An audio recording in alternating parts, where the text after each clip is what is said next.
Hello, beautiful friends and family.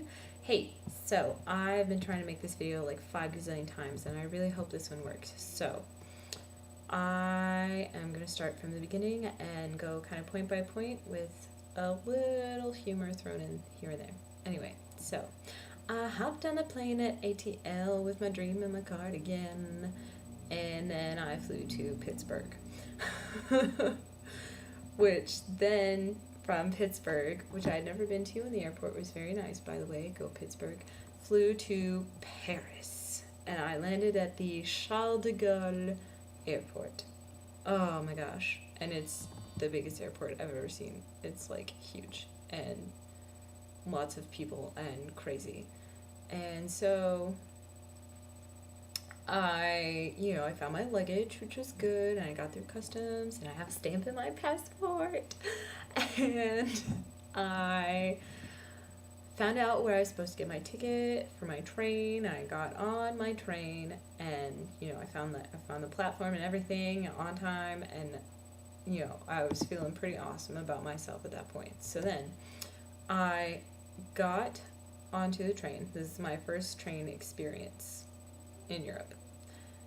And I put my suitcase guy on the luggage rack guy when you go in, and it's like to the right. And so then I open the door to my cabin, and it's all like 70s purple and orange upholstery. It was kind of fantastic. I kind of loved it. So I took my ticket, and I'm like walking down the aisles like, hey, where's the seat? And at first I couldn't find the numbers, but then there are like these digital things on the top of the seats, and it was really cool. Anyway, so I found my seat, and it was a lovely purple one next to an awesome orange one. And nobody's sitting beside me, and there were like 5 people on this train, like in this car anyway that I was in, and it's like I'm pretty sure I was the only one that did not speak French natively.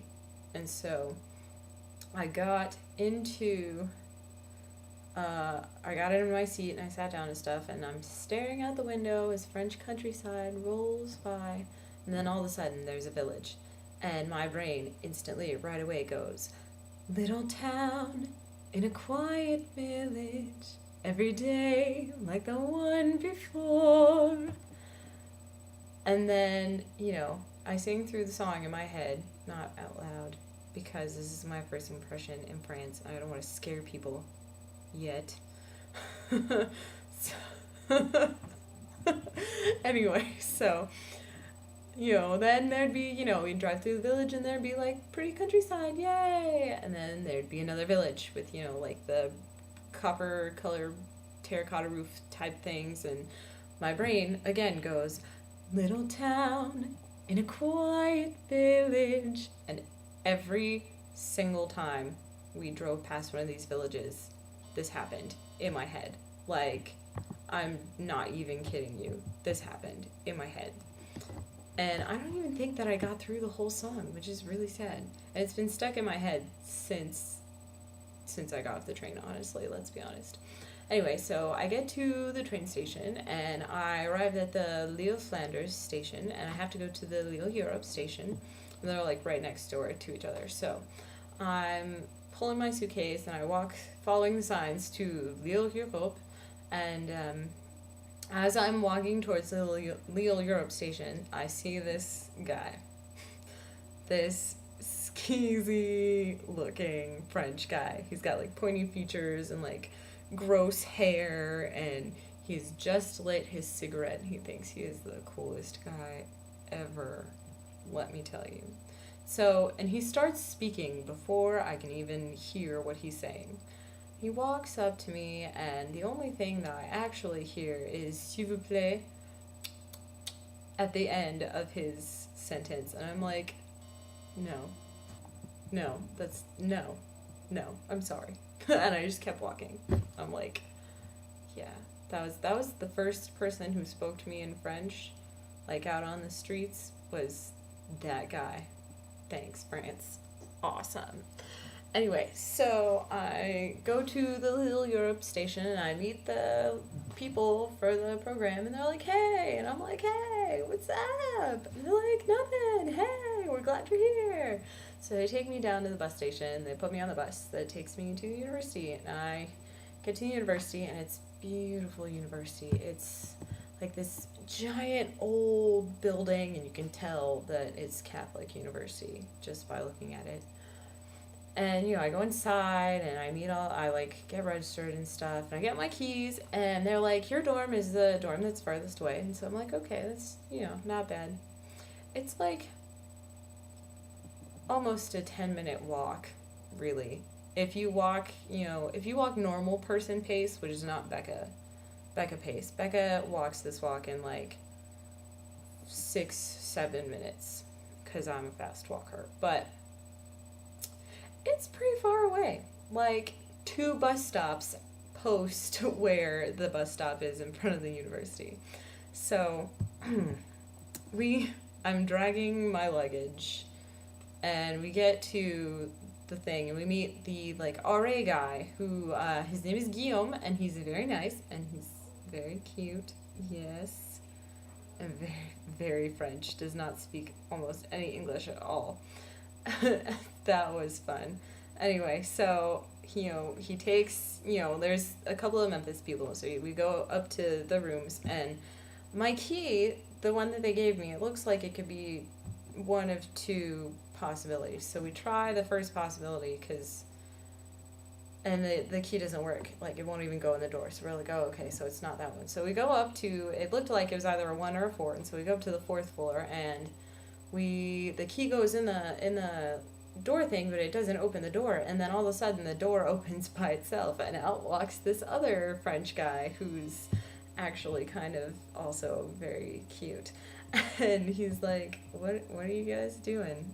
What is going on? And so we explained to him, like, I'm supposed to have this room, this is, they gave me the key, see, and he's like, oh, no, this is my room for the summer. Like, I'm staying here the whole summer to study. And he turns out is studying medicine.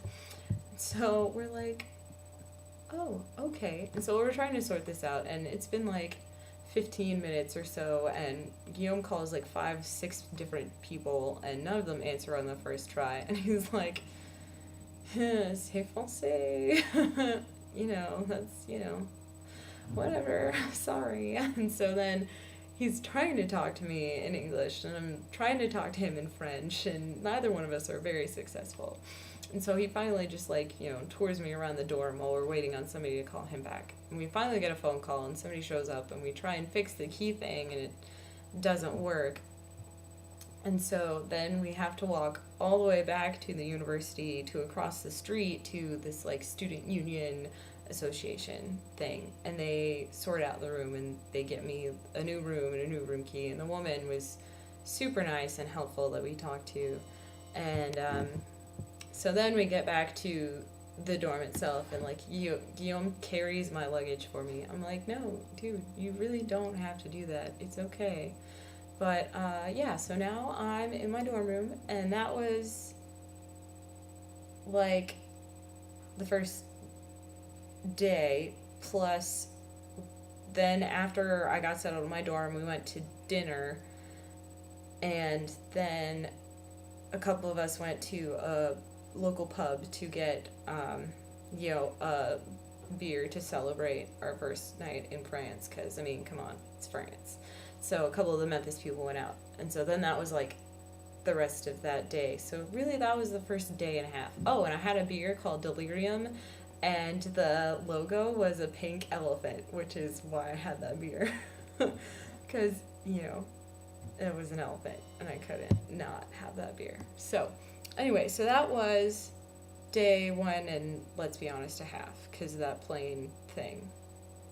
It was, God, that was a long flight. Anyway, so then day 2, we have orientation, and that we had like a campus tour, and then we had this like class on how to help integrate ourselves into the culture without like stepping on toes and stuff. And apparently we're having this class like throughout the whole program, which is cool, and it's taught by this British dude who seems pretty awesome.